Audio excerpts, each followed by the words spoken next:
Eh bien, merci beaucoup, beaucoup. Alors, il était temps quand même que l'hommage se termine, parce que finalement, toute la salle allait se retrouver sur la scène. Parce que, oui, alors, j'avais un problème avec cette cérémonie, où il est d'usage de faire des remerciements, et où je me suis dit, si je me lance à remercier nominativement tous ceux qui m'ont aidé, tous ceux qui m'ont accompagné, tous ceux que j'ai aimés, on va y passer la soirée. Alors j'ai décidé de faire l'impasse. Donc d'abord des remerciements globaux à vous tous, mes amis, depuis... alors je cherche... C'était au tout début, enfin bon, il y a très très longtemps, voilà, et au plus récent, aux équipes avec lesquelles j'ai travaillé, voilà, trop top. Alors, je me suis dit quand même, je ne vais pas non plus repartir comme ça. Bon. Et j'ai cherché à identifier qui pourraient être les 3 personnes qui, au final, ont vraiment orienté ma vie. Alors, il y en a plein, mais les 3 fondateurs, ceux, vous savez, ceux, quand vous êtes sur une route, vous dites, bon, allez, je vais aller par là, vous les rencontrez, puis vous n'allez plus par là, vous allez par là. Et puis, vous ne savez pas trop pourquoi, mais vous suivez ce chemin. Alors, ces 3 personnes, elles ne sont pas ici, elles sont même carrément plus de ce monde, mais au final, c'est les 3 qui m'ont le plus, qui ont conduit ma vie. La première, c'est Reiser. Vous savez, ce dessinateur qui, il y a 50 ans, dans Harakiri Hebdo, nous racontait déjà ce qu'on fait maintenant. On n'a pas beaucoup avancé sur le côté des idées. Tout ce qu'on fait tous ensemble maintenant était déjà dans les dessins de Reiser. Voilà.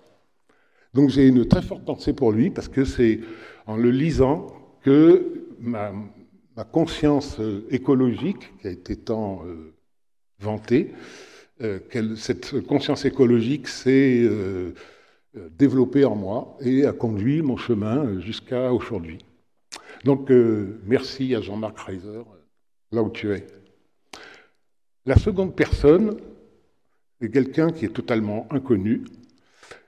C'est en fait le patron de la petite scierie qui était juste à côté de là où j'habitais, dans les monts du Forez. Je suis allé voir un vendredi après-midi en lui demandant s'il pourrait m'embaucher, puis qui m'a dit, si tu veux, tu viens lundi. C'était Jean Damon. La scierie, c'était la scierie de Gumière, dans les monts du Forez. Et tu viens lundi, je suis encore sur cette route-là, là aussi. C'est comme ça que j'ai ensuite appris le métier de menuisier ébéniste. Alors c'est mon seul diplôme, j'en suis très très fier. Enfin, quand je dis diplôme, j'ai une attestation de la FPA comme quoi j'ai fait un stage de menuisier ébéniste. Alors vous voyez que pour un ingénieur, charpentier, tout ça... Là. Alors calinothérapie, je vais en parler tout à l'heure, c'est mon métier de maintenant. Et donc, voilà, Jean Damon, le jour où tu m'as dit, tu viens lundi, tu m'as mis sur un chemin que je n'imaginais pas du tout.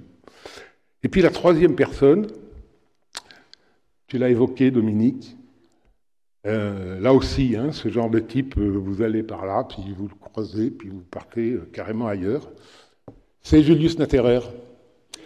Que là aussi, j'ai croisé sa route et ce que je pensais de comment construire, le peu que je savais de charpente appris sur le tas et tout ça, a été complètement chamboulé. Et avec Jacques, avec Dominique, il est où Dominique? Il pourrait venir nous rejoindre, y être de faire venir tout le monde. Dominique, viens. Non, bon, tu pourrais. Envoie ton fils, délègue ton fils. Voilà, ce Julius qui donc, lui aussi, nous écoute peut-être là où il est, et qui a conduit ensuite, qui m'a mis sur ce chemin-là.